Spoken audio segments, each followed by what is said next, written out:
A very good afternoon to you and welcome to the Midday Brief here on Joy News on Multi TV with me, Ni Akrofi Smartabe. Coming up in the headline, a group of CPP women are demanding an apology from the party's flag bearer for the December 2012 polls, Dr. Abu Sakara. The Attorney General's office in the AHAFO-ANO constituency in the Ashanti region has floored a petition filed by the NPP's candidate in that particular parliamentary constituency. And we will be crossing over to Parliament for an update on proceedings in the House before the House takes its recess for another 2 weeks. All these and more coming up here on the Midday Brief. Stay with us.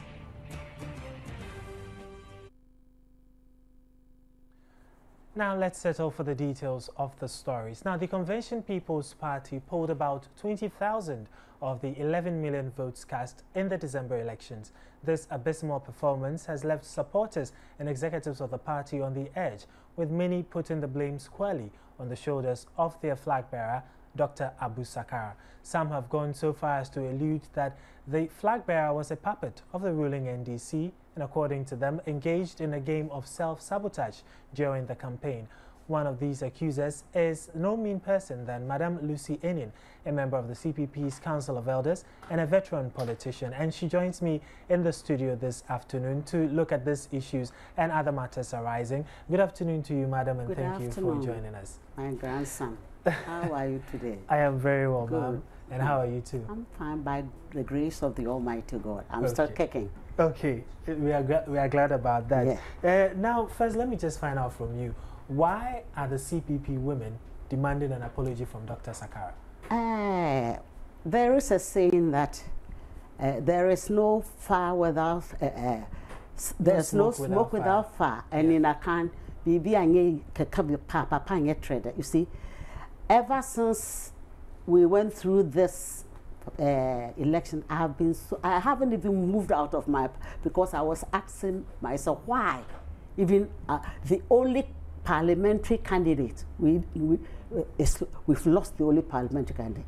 Then surprisingly, shockingly, for Dr. Abu Sakara to come on one of these programs, City FM, to point accusing fingers on the our chairperson, it's uncalled for.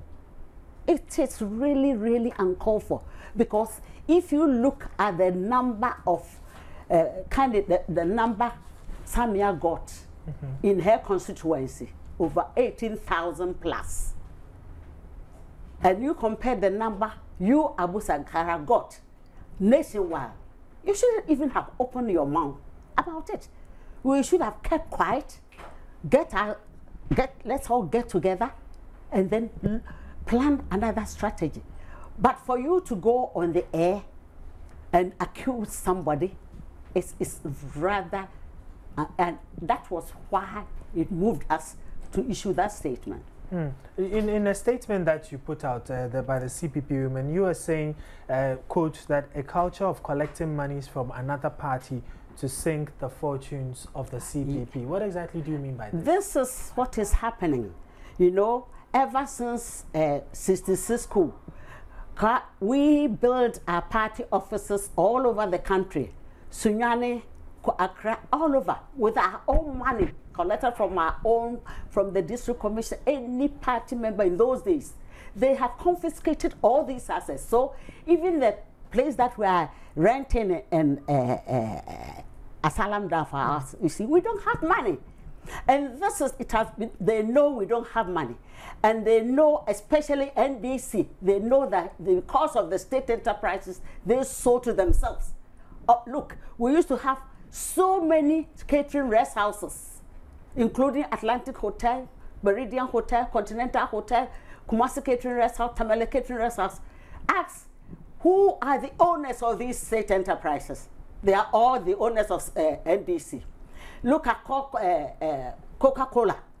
If you go to the list, even Gassam, ask PV of it, who are the owners? They used to have a state, what's it called? State Hotel near, as you're going through GIS. It was a state called State Star Hotel. Who are the owners? We used to have a fleet, a whole countrywide of GNT stores. Who are the owners? These are that's why they passed the PNDC law 326 to the state enterprises. That's why they are rich and we are poor. We don't have even a place.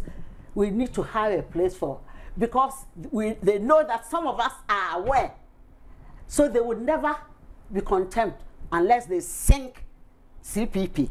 And for God's sake, that's what we've been praying for. So they have planted people in the CPP. When you say they have planted people, who people exactly like I am not mentioning words. People like Abu Sakara is one of them. Who has planted Abu Sakara? The saboteurs, people who don't want CPP party to rise.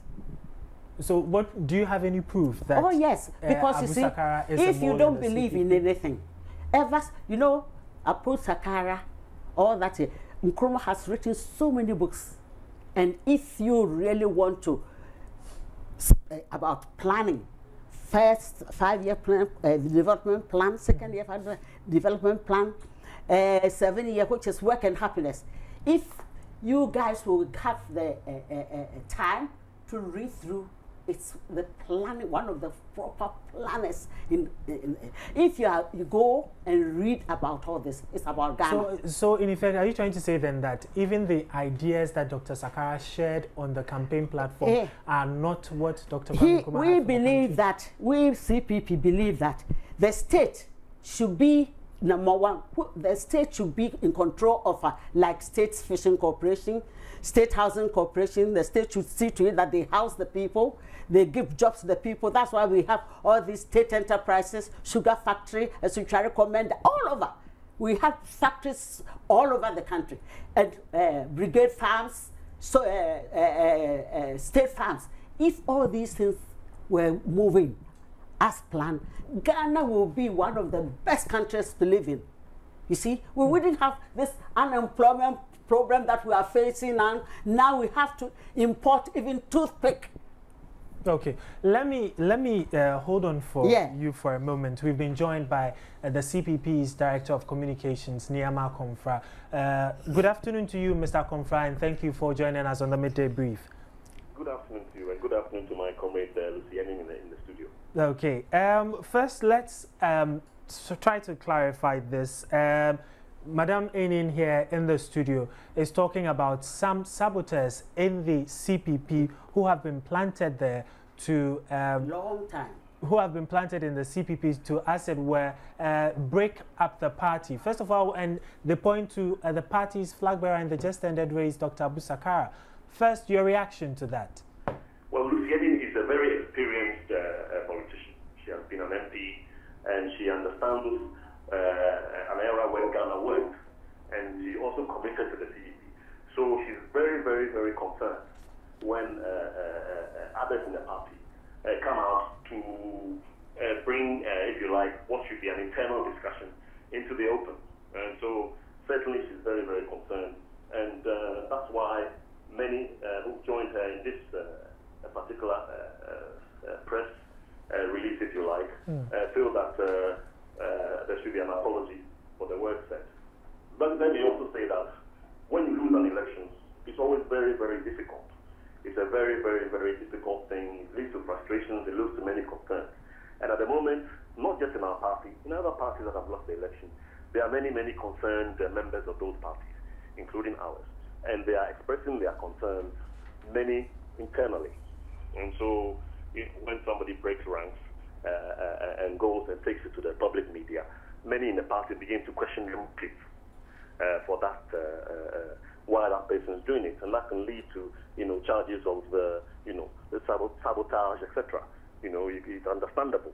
But I think the important thing that we need to say is that our party has begun a process to understand exactly why we lost the election. All the concerns are being gathered, and the chair has initiated that process. The chair has also put a process in place, a new 5-point plan on the way forward it's open for discussion. So it is difficult to understand when a process has been put in place, understand why we lost the election, and information is being gathered from every single region and every constituency. And a process has been put in place for that purpose. And a plan has also been tabled on the way forward, a radical take-up of the party. Why anybody would want to then, you know, go outside of that process and begin to also make all sorts of allegations on radio. I can understand why an experienced and committed member like Lucienne would want to then react to it. But would you, it's actually not the first time that accusations or allegations have been leveled against the CPP and indeed some of the other Nkrumah's party of being in bed with one of the two main parties, the NDC or the NPP. Is there any truth to this allegation that there are saboteurs in the CPP, with Dr. Sakara, for instance, being one of them? We have a machinery, and I think the leadership will ensure that all the concerns and everything raised by Lucienne and others will be taken on board in finalizing a report about the election. Okay, but considering also that really the CPP didn't fare that well in the recent elections, are their concerns for an apology from Dr. Sakara justified? Well, as I've said, a process has been put in place. There are many concerns, many frustrations. All of that to this point has been internal. Nobody has gone on radio to say, I think that the flag bearer has done this, or I think that this person has done that. It's been internal. That process is there. So many people are finding it difficult to understand why the flag bearer will step out of that zone to go and do this public, denunciation or on one side or the other. I think there's a process in place.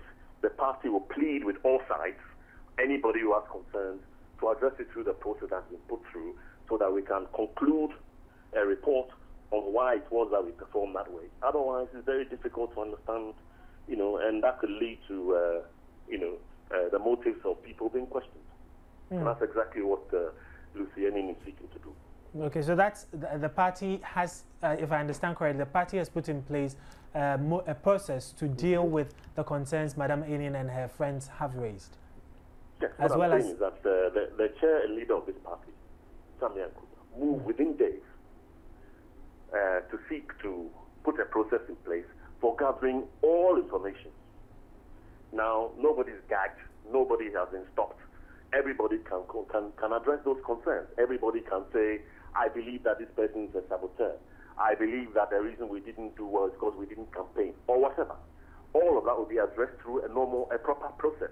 That process has been put in place within days by the chair of this party. But she hasn't stopped there. She also put in place, a plan. She put on the table a comprehensive plan for restructuring the biggest shake-up of the party. So why would anybody want to go outside that process? That is what leads to motives being questioned. And I think that we need to draw back, and we need to follow the process that's been put in place by the leadership of the party, so that we arrive at the point where we have all the information, saboteurs or others or whatever, and then we also have the plan for moving forward. Okay, many thanks to you, Ni AKOMFRAH, Director of Communications for the CPP. But let me come back to the studio. So, Madam Enin, essentially, Niyama is saying that there are processes in place that will be used to address the issue. I wouldn't have opened my mouth, or none of us, the women, wouldn't have, if Abu Sakara had not gone on air to point fingers, accusing fingers on our leadership. I wouldn't, because ever since I've been lying low on my bed praying, because I love my creator, I love this country, Ghana, and I love my people and my party. I was a member of parliament from 1960 until the day of 24 February 66. I was the only person who was pregnant at that time. I was in prison, 8 months in prison at James Fort. So I love this party, CPP. I believe in Nkrumahism. So anybody who plays with that, I will challenge that person, no matter what. Okay, so as it is now, will you hand over the issue to the party executive to deal with? Sure. Now that the car is on the floor for open, because if he hadn't gone to the air, I would have even written on send my opinion about what I know. I am a member of the Council of Elders. There's so many things that I saw. I have passed through all Kotokaku, Champo, all these schools I know up now. I know that the history of Ghana is just like a encyclopedia in my head. You see, because I went into politics at the age of 22. And you know how you grasp things immediately? Yes. So I love my creator, I love Ghana, my country, and I love my people and the CPP party. So nobody should play with me. Okay. So far as I am still alive and kicking, no way. If you don't believe in Nkrumahism, pack your things and go. It's as simple as that. That's why some people are some people join Catholic. Now they're going to charismatic churches. It's your choice. If you don't believe in Nkrumahism, we have an ideology which is Nkrumah's ideology, Nkrumah's vision. If you don't believe in it, please don't come and disturb us. Okay, so my very last question to you, based on what Nyama has said, would you still insist that Dr. Abu Sakara apologizes, or you would let the party structures deal with it? The head has taken over. So there's nothing for me to say again. Okay. I won't say anything. So far as the party has taken over, that's it. The head, that is, our party is supreme. The party, the head of the party is Samia Yaba Nkrumah, the daughter of Kwame Nkrumah, who is not betraying the father to join another party. Yeah. Some people betray their father to join other parties, but she has not. So please, thank you for giving me the opportunity. Thank you, and too. May God bless you all. Thank you, too, for joining us. And God bless Ghana. Forward ever, backward never. But please stay with us. Let's take this next story. The Kotokwaba police in Cape Coast have arrested the PTA chairman and the headmistress of the Presbyterian Basic School for leading a demonstration of about 500 pupils in Cape Coast without any permit from the police. We'll give you more details of this story and more when we come back from this break. Now let's cross over to Parliament, where the House is sitting for the last time, at least before they go on recess for about 2 weeks, we are told. So let's cross over now live to our parliamentary correspondent, EMMANUEL Anteh, for an update of proceedings in the House. Good afternoon to you, Ima, and thanks for joining us on the Midday Brief. Good afternoon, Nia Grofis Matabi. Okay, Ima, bring us up to speed. What's happening in Parliament so far today? Well, basically, the House is about to rise for the next 2 weeks. And on the business statement of the House, during the correcting of votes and proceedings, one of the new entrants, that was one of the most interesting parts of the House,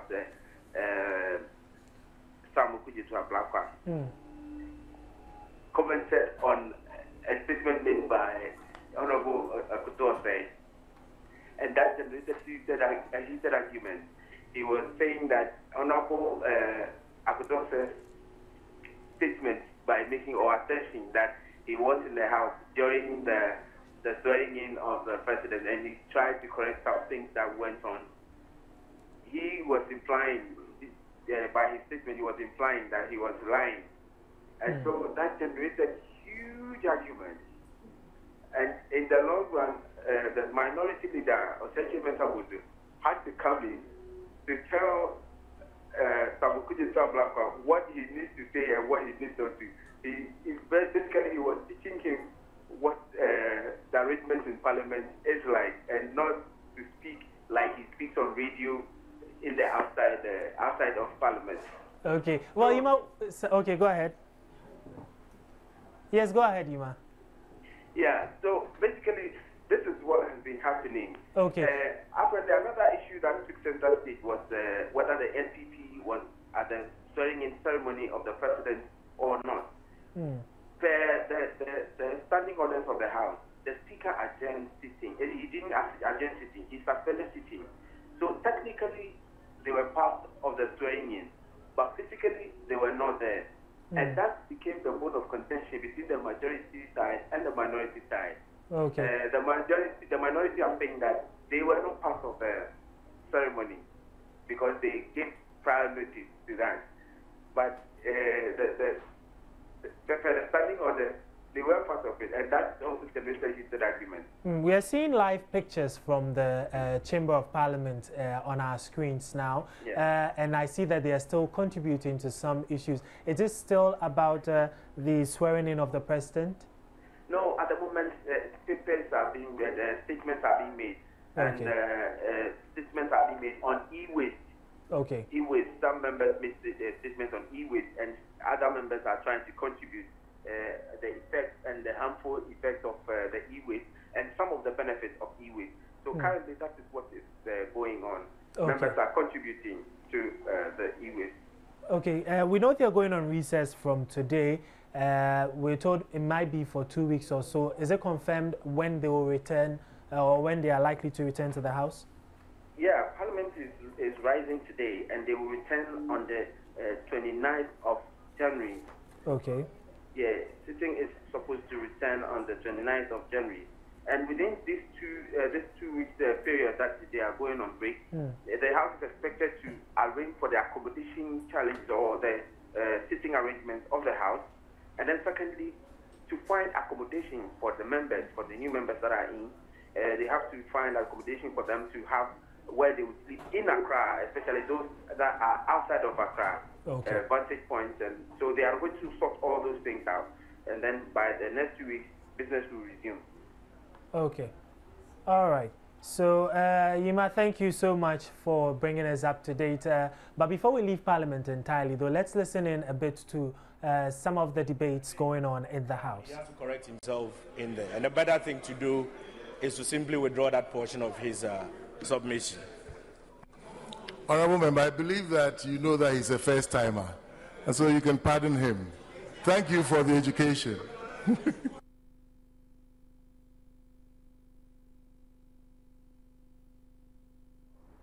Shall we take some more contributions? Yes, Deputy Minority Leader. Mr. Speaker, thank you very much for the opportunity. But let me first congratulate Honorable Mrs. AMAPOMA for the brilliant statement she made as her first and maiden statement. Mr. Speaker, e-waste is just a popular term, and normally it's an informal term used to describe electronic waste that come to their useful life cycle. So they could be new, they could be old, but as long as they come to the end of their useful life cycle, people will normally describe them as e-waste. They could be discarded computers, mobile phone chips, TVs, VCRs, they could be everything. But like she said, they contain very valuable things that, to us, we have not, as a nation, been able to use to achieve what we are looking for. Mr. Speaker, but they also have very serious effects on the environment and, of course, on the human beings as well. I'll give just a few examples. The cables that we use for the inner wiring of these electronic gadgets, and even some of within the computers and mobile phone chips, and even some the outer casing. Some use plastic coverings that may include PVC. And the health effect is that it could cause, it could produce something we call dioxin, which has an effect on the reproductive development of the human being as well. Okay, so welcome back from the Chamber of Parliament, and right there on the floor was the MP for Bimbilla, Dominic Nitawo, making his contribution to the debate on e-waste. Now let's go back to our bulletin and to the Central Region, where the police in Kotokraba in Cape Coast have arrested the PTA chairman and the headmistress of the Presbyterian Basic School for leading a demonstration of about 500 pupils in Cape Coast without permit from the police. According to them, the leaders of the demonstration have violated the Public Order Act and would have to face the full rigors of the law. The teachers who teach at the Presbyterian Basic School joined the demonstration and besieged the premises of the Kotokraba police station in solidarity with the bosses. According to the police, the chairman of the PTA and the headmistress, with about 500 pupils of the school, had marched through the principal streets of Cape Coast with the intention of submitting a petition to the Cape Coast Metropolitan Assembly. ASP Emmanuel is the Kotokraba District Police Commander. 10 a.m. in the morning, the police had a distress call that there was a demonstration going on in the metropolis. As such, I dispatched a first team to the ground and they confirmed same. So based upon that, I proceeded with reinforcement. And to my observation, we accosted about 500 people from a school, and then we heard for security reasons, being led by a certain man. And our preliminary inquiries with the man revealed that he was leading these children on demonstration in respect of an issue that is happening between the church and the school. Looking at the Public Order Act at 491, we observed that they failed to adhere to the Public Order Act. And information available to Joy News indicates that the Presbyterian Church in Cape Coast, since time immemorial, has been sharing its compound with the basic school, but is now undertaking an expansion project of the church. This activity of the church has led to the demolition of some of the school structures, making it difficult for the school to operate effectively. According to the teachers who spoke to Joy News on condition of anonymity, the PTA and the school authority say they cannot operate two campuses with one campus 2 kilometers away from the other, hence the demonstration. The effect of the action by the church has brought some friction between the church and the school authorities, resulting in the demonstration that was led by the PTA and the authorities of the school. School authorities and church leaders were not available for comments at the time of filing this report. Okay, so let's stay in the central region and in Cape Coast. Let's cross over now to our correspondent in that particular part of the central region, Richard Kojanyako. Good afternoon to you, Richard, and thanks for joining us on the Midday Brief. Good afternoon, Smart. Okay, Richard, what is the latest as far as the arrest of the Presbyterian school's head teacher and the PTA chairman are concerned? Well, at the moment, the two are on police inquiry bail, and so the police commander has asked them to meet with the police service to fashion out how they will go about this case. And so that is currently what is happening. When I spoke with the police commander moments ago, he told me that they are scheduled to meet the PTA chairman and the head of the school to look at how best they can fashion out the solution to this problem.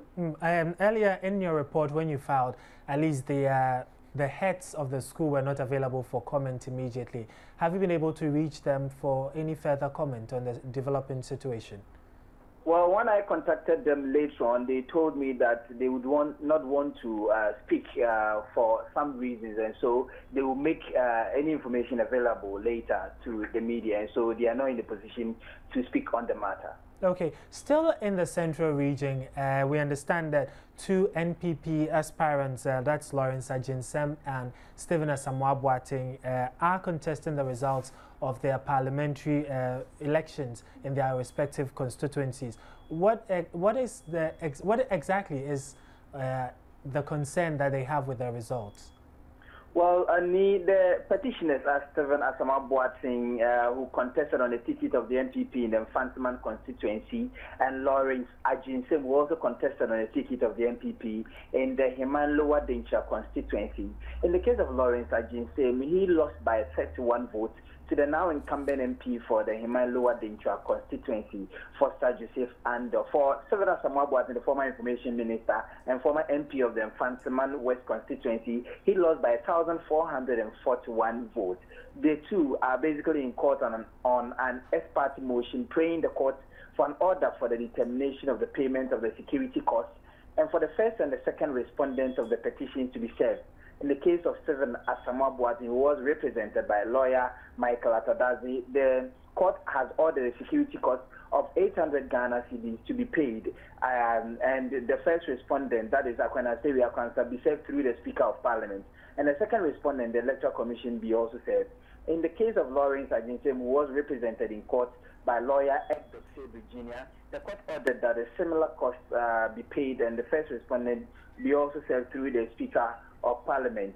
Now, according to His Lordship Justice Beniana Benson, who is the counsel, Beniana Benson, the counsel for the petitioners have within 7 days to file their petition with relevant documents that they are using to challenge the validity of the election that declared the first respondent winners of the parliamentary elections. Again, within the 7-day period, the first and the second respondent would have to be served for an expeditious delivery of justice, according to the High Court judge. So, that is exactly what happened in court today. All right. Many thanks to you, Richard Kojonyako, for bringing us update on the court case or the court action taken by Lawrence Ajinsem, the MPP's parliamentary candidate for the Himan-Lower Denkyira constituency in the December elections, and Stephen Asamoah Boateng, the NPP's candidate, again parliamentary candidate for the Mfantsiman constituency. And as Richard rightly indicated, the court has awarded the security cost of 800 Ghana cedis to be served to the first respondents through the Speaker of Parliament. And still staying with issues of electoral results contestations, the Attorney General's office says it is legally flawed for the New Patriotic Party's parliamentary candidate for the AHAFO-ANO North constituency in the 2012 elections to join the office as a respondent in the electoral petition challenging the result of the constituency. Consequently, the AG's office in Kumasi has hinted that it would file a conditional appearance and a motion at the High Court next week for a declaration of its position. The Chief State Attorney in charge of the Ashanti region, William Bobi, says the AG represented the government, which had no hand in the organization of the election in question. Richard Akwaku-Adiya, the MPP candidate, through his lawyers, Owusu Bempa, Law Chambers, filed the petition in Kumasi. He is seeking a declaration that the irregularities engaged in by the Electoral Commission officials who were in charge of elections in the constituency affected the authenticity of the elections and therefore rendered the declaration of the NDC candidate, Akwesi Edusei, as winner null and void. Akwaku-Adiya polled 18,481 votes against 18,841 by the NDC candidate. Among other things, the petitioner said the EC officials in the constituency, in flagrant disregard for the rules, regulations and guidelines governing the election, either by deliberate conduct or circumstance that can best be explained by them, did not properly account for ballots issued to various polling stations, thus occasioning a serious irregularity. He stated that 835 ballots were not accounted for at 17 polling stations in the constituency because of the widespread irregularities. Besides, elections were held without biometric verification in 3 polling stations in contravention of electoral laws as contained in CI 75. The respondents in the suits are the Electoral Commission and the AG's office in Kumasi. But Bobi argued that making the AG's office a respondent meant dragging the government into a partisan issue, explaining that the EC, the first respondent in the petition, was an independent entity and should be left to defend its position without bringing in the government. And you're still watching the Midday Brief here on Joy News. Some reliable information we are getting as far as the ministers are concerned. You know, the former ministers are in caretaker positions at their various ministries, but we are reliably informed now that Haruna Idrisu, who was the Minister for Communications, is likely to move now to the Energy Ministry, and he will be in charge of oil. Fifi Kwete, who until now was a Deputy Minister for Finance, we understand, will move to the Trade Ministry, still as a Deputy Minister.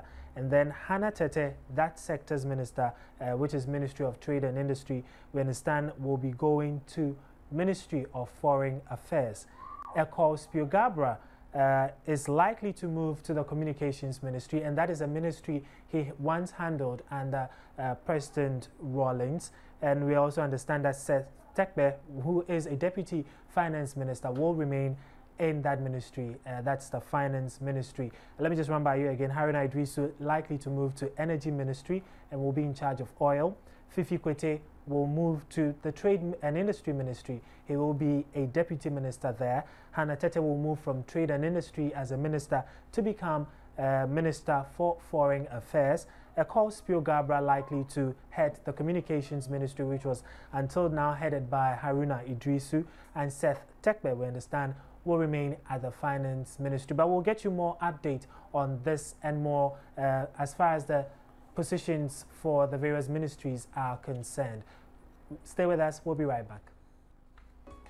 Welcome back. Now, the Accra Metropolitan Assembly says dumping of refuse at the Achimota Dam site has not been suspended. Speaking exclusively to Joy News in Accra, the Mayor, Alfredo Kovandapoy, says that on the contrary, extensive work is ongoing to manage the mountain of refuse as well as control the overwhelming stench which has engulfed residents of Achimota and its environs. The terrible odor emanating from the dump site has been a source of worry for residents of Achimota and its environs.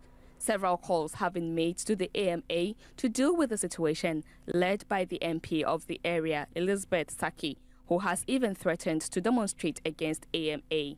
Accra Mayor Alfred Okoye-Vanderpoy, however, says the AMA and its partners are working to clear the dump site after huge volumes of waste generated during the Christmas season.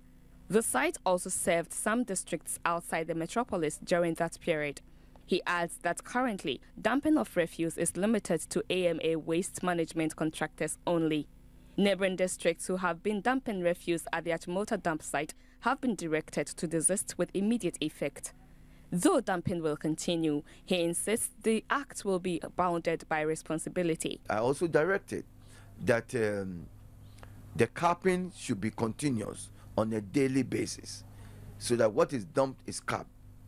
And then the fumigation of the area should be intensified, so that we can eliminate to a very high extent the odor and the stench. We generate only 2,400 tons of refuse, of which some of it was going over there.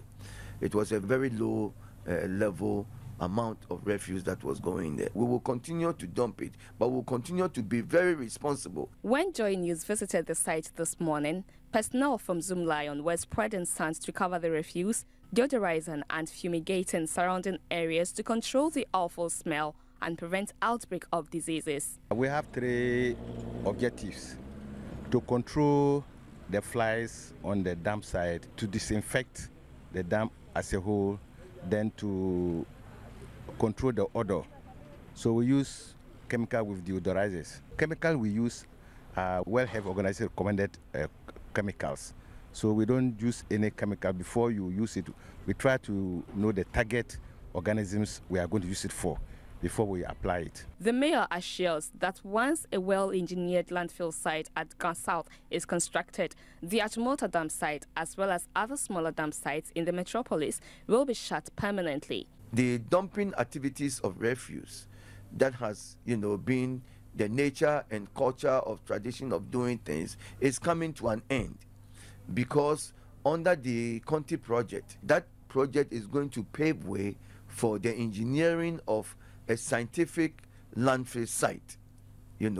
We are working with Ghana South so that we would acquire a land in the Dentra area, and with the acquisition of that land, 500 acres, we would operate an engineered landfill site in that area, so that then we can bring a closure to all these pockets of landing and landfills that we have generated and operated all over these years. For residents of Achimota, Alogoshi, Abofu, Christian Village and surrounding areas who have had to contend with this unpleasant odor on daily basis, shutting the dump site permanently will definitely make them happy. We don't feel stay in an office staff.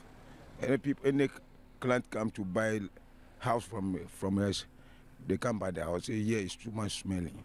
So sometimes you day office on the cook for us, we can't eat. If you go buy food from outside, you can't eat. Also flies coming more and other things.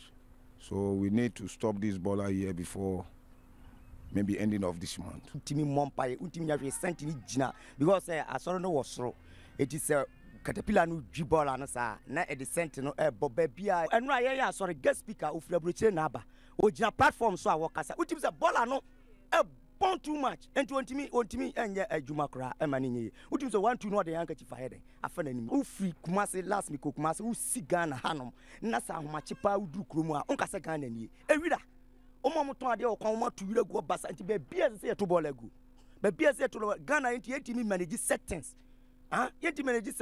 Residents say all they want is a sigh of relief and a breath of fresh air.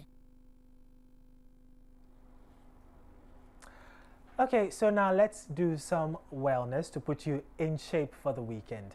Now, fruits are one of the greatest gifts of nature to us.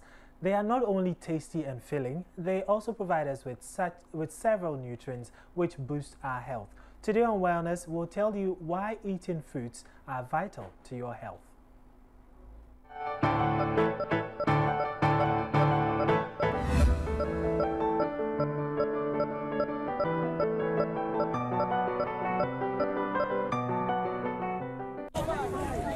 Fruits are vital sources of essential nutrients which are often not present in the foods we consume daily. As a result, these nutrients, including vitamins, minerals, and essential oils, are underconsumed. Fruits are very, very important because of their supportive role in making sure that people have well-balanced diets. When you have regular, or when you eat fruits regularly, it ensures that you are getting adequate amounts of vitamins and minerals, which are also nutrients. There are 2 major nutrients that the body needs in little quantities. Most of the time our regular meals do not supply them. So when you have fruits at any time, whether before, during, or after meals, provided you've taken them during the day, some of them can give you all of the vitamins or minerals that you need. And those are very important for growth. So fruits are very, very important components of our diet because of the supplementary role they play. High levels of potassium in fruits balance high salt diets to help prevent high blood pressure. They also help manage blood sugar and strengthen blood vessels, bones, nails, teeth, skin, and hair. They also contain lots of water that is needed for our body. At the end of the day, they make digestion efficient. It helps to leave little or no room for storage of excess energy as fat and all those things. And they are very, very important in the function of the nerves, in building of certain tissues, in addition to protein and all that. So the B vitamins are also very important. If you want to maintain a good tone of the skin, taking fruits, it will not be a bad idea. Fruits are also sources of dietary fiber, providing the body with fibers that help us against fats. It also regulates bowel function and helps reduce constipation and provide a feeling of fullness with fewer calories. Fiber slows down the rate at which the body absorbs, say, nutrients, for example, glucose. So in somebody who has diabetes, you don't want the blood to be loaded with glucose so quickly. If they eat fruits, the fiber in the fruit will slow down the rate at which the sugars are absorbed, you see. So fruits are good sources of fiber as well. Dietitians advise that fruits should be taken daily, but eating a whole fruit is better than drinking the juice. And the advice is to take certain servings of fruit at a go, depending on one's needs. There is no best time to take fruits, you see. To me, you can take fruits either before, during, or after meals. The reason being that there hasn't been enough studies or much evidence to suggest that when you take fruits with meals, it causes any bad effect or reactions or interactions, you see. But I would advise people to rather learn to snack on fresh fruits instead of having them during meals, for instance, so that the fresh fruit will take the place of the bad foods that we snack on, like the sugar-sweetened beverages, soft drinks, meat pies and cakes and all those junk food, you see. The benefits are much, but the quantities should be minimal. If you take banana, for instance, at a 7, like for banana shouldn't be more than 2 fingers of the small size, two small sizes. If it's orange, you just have to take like 1 medium-sized orange at a go. You see, watermelon, for instance, you take a medium-sized watermelon, divide it into about even 8, and take just 1 thin wedge at a go. Mango, you cut it. Shouldn't be bigger than the size of our usual sardine tins that we have in Ghana. And the same for pineapple and the same for pawpaw. You cut it to about that sardine tin size at a go. Depending on your weight, depending on your medical condition, you may be able to take between 3 and 5 of those small sizes of fruits in a day. The important role foods play in the provision of nutrients that the body requires and the prevention of various diseases are the more reasons why people should at least eat a variety of fruits on a daily basis.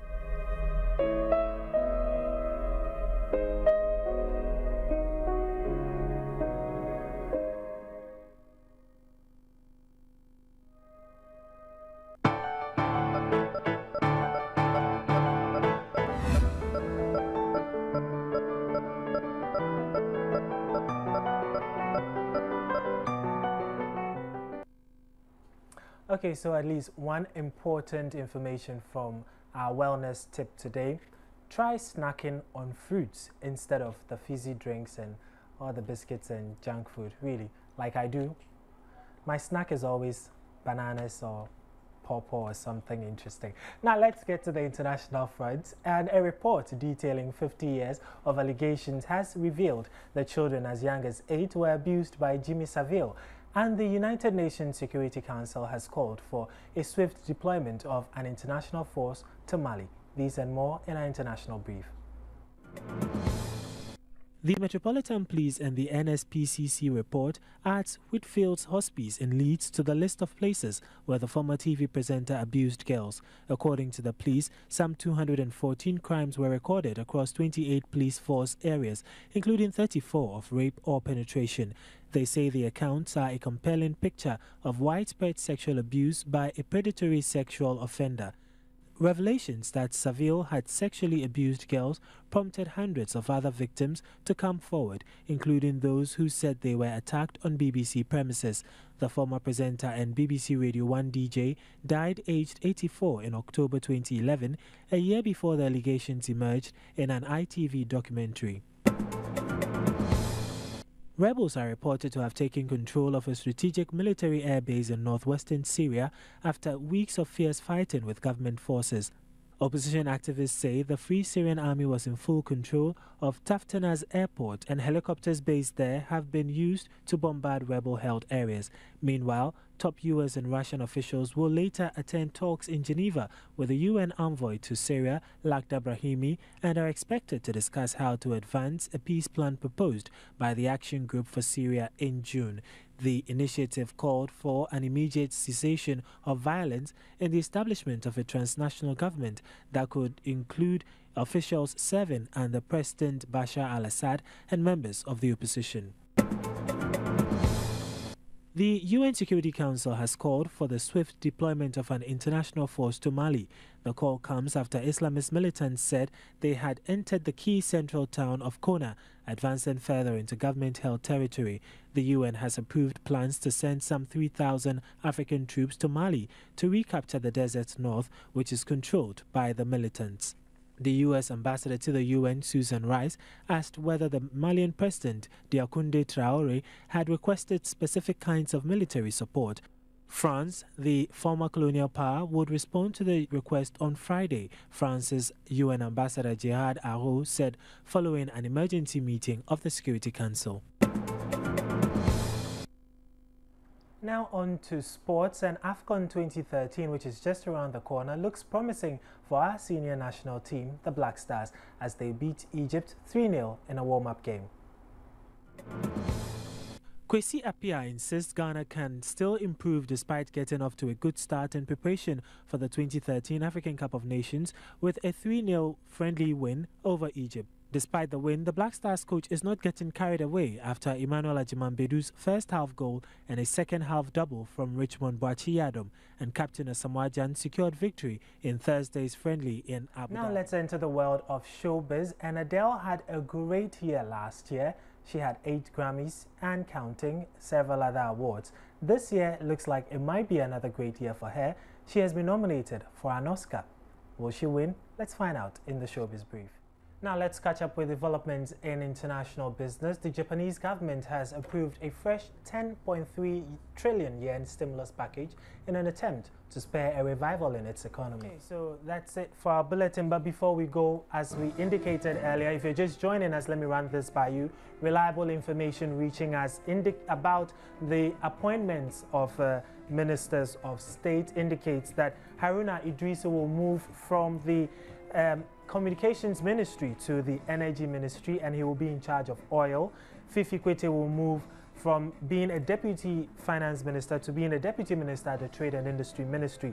Hannah Tete will move from being a Minister of Trade and Industry to become the Minister for Foreign Affairs. Ekol Spiogabra is likely to head back to the Communications Ministry, a ministry he handled during former President Rawlings' administration, and Seth Tekbe, we understand, will remain a Deputy Finance Minister. But let's recap some of our headlines that we've been looking at this hour.